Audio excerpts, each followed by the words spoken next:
Hello my dear friends, আপনাৰ সকলকে পুনৰবাৰ মোৰ ইউটিউব চেনেললৈ আন্তৰিক স্বাগতম জনাইছো। আজি আমি এই ভিডিঅ'টি পৰিৱেশ অধ্যয়ন খণ্ডৰ 20টা অতি দৰকাৰী প্ৰশ্নোত্তৰ আলোচনা কৰি লৈছো। আপোনালোকে ভিডিঅ'টি প্ৰথমৰ পৰা শেষলৈ চাব, নিশ্চয়কৈ উপকৃত হ'ব। আহকচোন বাৰু ভিডিঅ'ৰ প্ৰশ্নোত্তৰখিনি আমি জানি লওঁ। প্ৰথম প্ৰশ্নই দিয়া আছে, মিচিংসকলৰ এটি কৃষি উৎসৱ হ'ল আলি আই লৃগাং।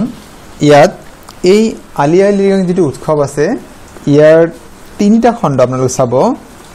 তিনিটা শব্দ যেটো আছে আলি আই লৃগাং, ইয়াত আলি শব্দটোৱে বুজায় শস্যৰ বীজ, আই মানে বুজায় ফল, আৰু লৃগাং মানে হৈছে আৰম্ভণি হোৱা। এই তিনিটা শব্দ হৈছে আলি আই লৃগাং। এই উৎসৱটিৰ লগত নিম্নলিখিত কোনটো কাৰ্য জড়িত আছে? ইয়াত চাৰিটা আপোনাক বিকল্প দিয়া আছে। সেই বিকল্পবিলাকৰ ভিতৰত শুদ্ধ উত্তৰ কোনটো? আৰু ইয়াৰ শুদ্ধ উত্তৰটি হৈছে গুমৰাগ নৃত্য। এতিয়া চাওক তেন্তে বাকী কেইটা কিহৰ লগত জড়িত সেইখিনি আমি জানি লওঁ। দেহাল পূজাটো কাৰ্বি লোকসকলৰ লগত জড়িত, কৰম পূজা চাহ জনগোষ্ঠীৰ লগত জড়িত, আৰু খেৰাই যেটো উৎসৱ আছে এইটো বড়ো জনগোষ্ঠীৰ লগত জড়িত। গতিকে মিচিংসকলৰ যেটো কৃষিৰ লগত জড়িত উৎসৱ আলি আই লৃগাং, তাৰ লগত গুমৰাং নৃত্যটি জড়িত আছে। পৰৱৰ্তী প্ৰশ্ন, ভাৰতৰ বৃহত্তম নদীবান্ধটোৰ নাম তেহৰী নদীবান্ধ, তেহৰী ডেম। এই নদীবান্ধটো কোন নদীৰ ওপৰত অৱস্থিত? বিকল্পসমূহ দিয়া আছে ভগীৰথী বা ভাগীৰথী, পেৰিয়াৰ, নৰ্মদা আৰু যমুনা। ইয়াৰ শুদ্ধ উত্তৰটি হৈছে ভাগীৰথী। পৰৱৰ্তী প্ৰশ্নটি হৈছে, বাঘৰ বাবে বিখ্যাত কানহা ৰাষ্ট্ৰীয় উদ্যান ভাৰতৰ কোন ৰাজ্যত অৱস্থিত? ইয়াত দিয়া বিকল্পসমূহৰ ভিতৰৰ শুদ্ধ উত্তৰটি হৈছে মধ্যপ্ৰদেশ। পৰৱৰ্তী প্ৰশ্ন, বায়ুমণ্ডলত নিম্নলিখিত কোনটো গেছৰ পৰিমাণ সৰ্বাধিক? ইয়াত দিয়া বিকল্পসমূহৰ ভিতৰৰ হাইড্ৰজেন, অক্সিজেন, নাইট্ৰজেন আৰু অজন। ইয়াৰ শুদ্ধ উত্তৰটি হৈছে নাইট্ৰজেন। বায়ুমণ্ডলত নাইট্ৰজেনৰ পৰিমাণ হৈছে 78.08%, অক্সিজেনৰ পৰিমাণ 20.94%, হাইড্ৰজেন, অজন আৰু বহুকেইটি গেছৰ সংমিশ্ৰণ মিলি ইয়াতে মাত্ৰ ইয়াৰ পৰিমাণটো হৈছে 0.02%। গতিকে আমাৰ এই যি বিকল্পসমূহ দিয়া আছিল, ইয়াৰ শুদ্ধ উত্তৰটি হৈছে নাইট্ৰজেন। পৰৱৰ্তী প্ৰশ্ন, 2009 চনত জাপানে উৎক্ষেপণ কৰা বিশ্বৰ প্ৰথম গ্ৰীণ হাউচ গেছ নিৰীক্ষক উপগ্ৰহটোৰ নাম কি? ইয়াৰ শুদ্ধ উত্তৰটি হৈছে ইবুকি। খ বিকল্প যেটো দিয়া আছে সেয়া শুদ্ধ উত্তৰ। পৰৱৰ্তী প্ৰশ্নটিলৈ আগবাঢ়িছোঁ। প্ৰথমবাৰৰ বাবে বিশ্ব পৰিৱেশ দিৱস কোন চনত পালন কৰা হৈছিল? এই চনটি হৈছে 1972 চন, 1972। ইয়াৰ লগত জড়িত আৰু দুটামান কথা আমি জানি লওঁ। ৰাষ্ট্ৰসংঘৰ সাধাৰণ সভাই ইউএনৰ যেটো জেনেৰেল এছেম্বলি আছে, তেওঁলোকে 5 জুনটো বিশ্ব পৰিৱেশ দিৱস হিচাপে পালন কৰিবলৈ সিদ্ধান্ত গ্ৰহণ কৰিছিল। আৰু এই যেটো প্ৰথমবাৰৰ বাবে যেতিয়া এই বিশ্ব পৰিৱেশৰ বাবে প্ৰথমবাৰ যিবিলাক শ্লোগান লোৱা হৈছিল, মূল মন্ত্ৰ লোৱা হৈছিল, তাৰ মূল মন্ত্ৰ আছিল অনলি ওৱান আৰ্থ। এইটো আছিল প্ৰথমবাৰ যেতিয়া শ্লোগান, মানে বিশ্ব পৰিৱেশৰ বাবে যিবাৰ মূল মন্ত্ৰ বাছি লোৱা হৈছিল, সেইটো আছিল অনলি ওৱান আৰ্থ। গতিকে আপোনাৰ কেতিয়াবা শ্লোগানটো দিয়ে যে কি প্ৰথম বিশ্ব যিবিলাক পৰিৱেশ পালন কৰা হৈছিল সেই বছৰ এই শ্লোগানটি কি আছিল, মানে মূল বিষয়বস্তু কি হিচাপে লৈ সেই পৰিৱেশ দিৱসটি পালন কৰা হৈছিল। গতিকে এটা আমাৰ দুটা প্ৰশ্ন হ'ব পাৰে যে বিশ্ব পৰিৱেশ দিৱস যে পালন হ'ব 5 জুন তাৰিখে, এই সিদ্ধান্তটো কোনে গ্ৰহণ কৰিছিল বা সিদ্ধান্তটো কোনে লৈছিল, আৰু প্ৰথমবাৰৰ শ্লোগানটো কি আছিল। আমি তিনিটা কথা ইয়াত জানিলোঁ।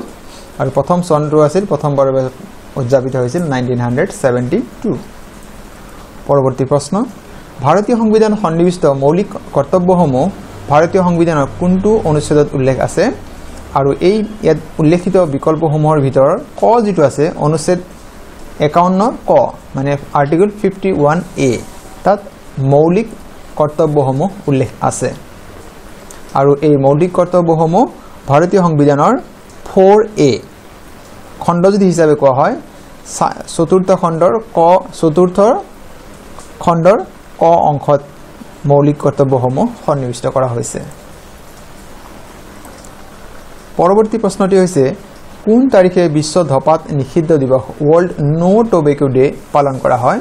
আৰু এই বিকল্পসমূহৰ ভিতৰত শুদ্ধ উত্তৰটি হৈছে 31 মে 31 মে তাৰিখটো ওয়াৰ্ল্ড নো টোবেকো ডে হিসাবে পালন কৰা হয় পৰবৰ্তী প্ৰশ্ন নিম্নলিখিত কোনটো প্ৰক্ৰিয়া জলচক্ৰৰ অন্তৰ্গত নহয় ইয়াৰে বিকল্পসমূহৰ যি দিয়া আছে তাৰে গ বিকল্প ভূমিস্খলন যেটো সয়েল ইরেশন হেতু নহয় ল্যান্ডস্লাইড যেটো আমি কওঁ ল্যান্ডস্লাইড ভূমিস্খলনটো ল্যান্ডস্লাইড হয় আসলে গতিকে ইয়াৰ বাদে বাকি তিনিটা প্ৰক্ৰিয়া প্ৰচ্ছেদন বৰষুণ আৰু বাষ্পীভৱন এই প্ৰক্ৰিয়া কেইটা জলচক্ৰৰ লগত জড়িত ভূমিস্খলনটো জলচক্ৰৰ লগত জড়িত নহয় পৰৱৰ্তী প্ৰশ্ন পৃথিৱীত কোনবিধ জীৱাশ্মৰ ভাণ্ডাৰ সৰ্বাধিক জীৱাশ্ম মানে যেটো আমি ফসিল ফুয়েল আমি কওঁ ইয়াৰ শুদ্ধ উত্তৰটি হৈছে কয়লা যেটো আমি জীৱাশ্ম হিচাপে পাওঁ ফসিল ফুয়েল কয়লাৰ যেটো ভাণ্ডাৰ সৰ্বাধিক পৰৱৰ্তী প্ৰশ্ন গোলকীয় উত্তাপ বা ভূ উত্তাপ বা গ্লোবাল ওয়াৰ্মিংৰ কাৰণ হিচাপে নিম্নলিখিত আমি কোনটো জগৰীয়া কৰিব পাৰো ইয়াতে দিয়া আছে বায়ু প্ৰদূষণ ভূমিস্খলন মাটি প্ৰদূষণ শব্দ প্ৰদূষণ ইয়াৰ শুদ্ধ উত্তৰটি হৈছে বায়ু প্ৰদূষণৰ ফলত গোলকীয় উত্তাপ বা ভূ উত্তাপ বা গ্লোবাল ওয়াৰ্মিং হয় বাকি কাৰণবিলাক পোনপটীয়াভাৱে জড়িত নহয় কিন্তু বায়ু প্ৰদূষণটো সম্পূৰ্ণৰূপে ইয়াত জড়িত হয় পৰৱৰ্তী প্ৰশ্ন মাটিকালিৰ ফালৰ পৰা অসমৰ ক্ষুদ্ৰতম ৰাষ্ট্ৰীয় উদ্যানখনৰ নাম কি ইয়াতে আমাক যি বিকল্প দিয়া আছে সেই বিকল্পসমূহৰ গ যেটো বিকল্প আছে ওৰাং ৰাষ্ট্ৰীয় উদ্যান এয়া শুদ্ধ উত্তৰ কিছুদিনৰ আগলৈকে এই ৰাষ্ট্ৰীয় উদ্যানখন ৰাজীৱ গান্ধী ওৰাং ৰাষ্ট্ৰীয় উদ্যান হিচাপে নামকৰণ কৰা হৈছিল যদিও এয়া হেহতীয়াভাৱে ইয়াৰ ৰাজীৱ গান্ধী যেটো নাম জড়িত হৈছিল সেই শব্দকেইটা আতৰাই বৰ্তমান ওৰাং ৰাষ্ট্ৰীয় উদ্যান হিচাপে এই নামটো সিদ্ধান্ত লোৱা হৈছে সেই নামটোৰে এতিয়া জনাজাত হ'ব বা সেই নামটোৰে এতিয়া পৰিচিত থাকিব ওৰাং ৰাষ্ট্ৰীয় উদ্যান এয়া হৈছে ক্ষুদ্ৰতম ৰাষ্ট্ৰীয় উদ্যান